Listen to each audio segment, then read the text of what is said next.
Détective Morvan, j'écoute. C'est l'inspecteur Dumas. Il y a eu un meurtre au Malibu Club à une table de poker. Toi, les scientifiques, vous êtes sur le coup. Je l'ai envoyé chez toi. Il va arriver d'un moment à un autre. Ne déçois pas.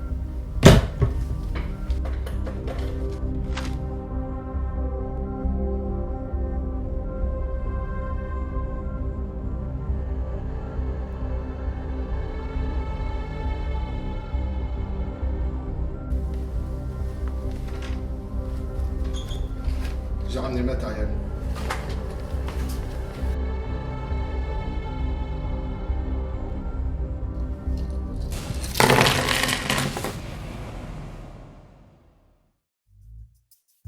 Malibu Club, 23h59. Le crime s'est déroulé autour d'une table de poker.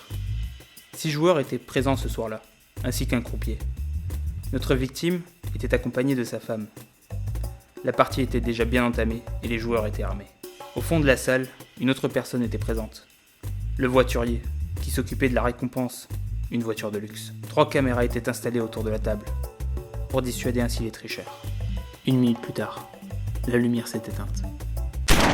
Et un coup de feu s'est fait entendre. Les lumières se sont ensuite rallumées, et notre victime était morte. Parce qu'on a été plongé dans le noir, les caméras, elles ont rien pu voir. Mais par contre, elles ont pu entendre. On va pouvoir donc localiser d'où vient le coup de feu et ainsi identifier le tueur. Et tout cela est possible grâce à l'acoustique. Comment ça, l'acoustique ?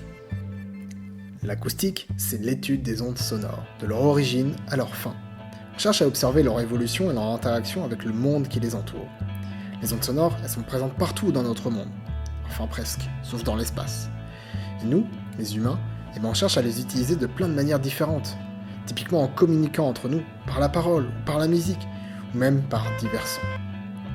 Mais on peut utiliser ces ondes pour d'autres fins, telles que l'échographie, où on va visualiser l'intérieur du corps humain grâce aux échos, mais aussi écouter dans la nature, pour comprendre le comportement de certains animaux, ou même chercher à localiser des sources.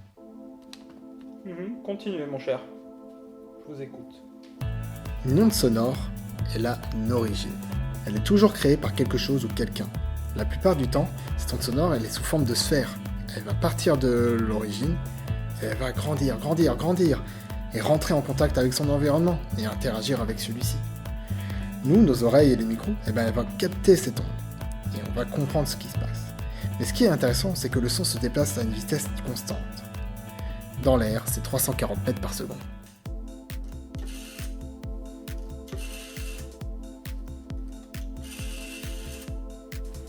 Connaître la vitesse du son, ça permet de savoir à quelle distance se situe la source de nous ou des micros. Par exemple, prenez un orage, vous regardez par la fenêtre et vous voyez un éclair. La lumière, elle est 1 million de fois plus rapide que le son. Vous allez donc voir l'éclair instantanément, alors que le son de l'éclair, vous allez l'entendre quelques secondes après. Si vous comptez les secondes entre le moment où vous voyez l'éclair et le moment où vous l'entendez, et que vous multipliez ce temps par 0,3, vous connaîtrez alors la distance de l'orage de vous.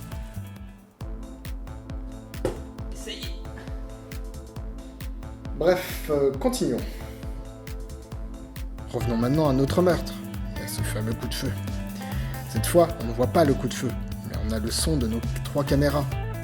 Imaginons que le coup de feu a été tiré à minuit pile et environ à cet endroit de la salle.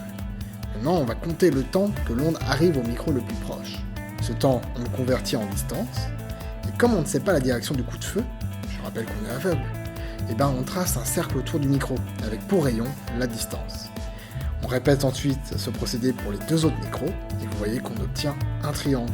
C'est dans ce triangle que se trouve l'origine du coup de feu. Ce procédé s'appelle la triangulation. Et les 3 caméras seraient suffisantes ? Le problème ici est que nous ne savons pas quand a été tiré le coup de feu. Pour ça, on va utiliser le retournement temporel. On va retourner le temps. On va partir du présent et on va aller dans le passé. Pour ça, on va considérer que nos 3 caméras sont des sources, typiquement des haut-parleurs, et elles vont émettre ce qu'elles ont capté, le coup de feu. La première caméra à émettre sera la dernière à avoir capté le coup de feu. Chaque caméra va émettre son onde sonore, donc une sphère va se propager et elles vont toutes se déplacer vers le même point. L'origine du coup de feu, notre tireur. Cela voudrait donc dire que le tireur est celui-là. Cela est évident. Le tireur est Monsieur Bradbury. Il faut en prévenir le commissariat. Vite!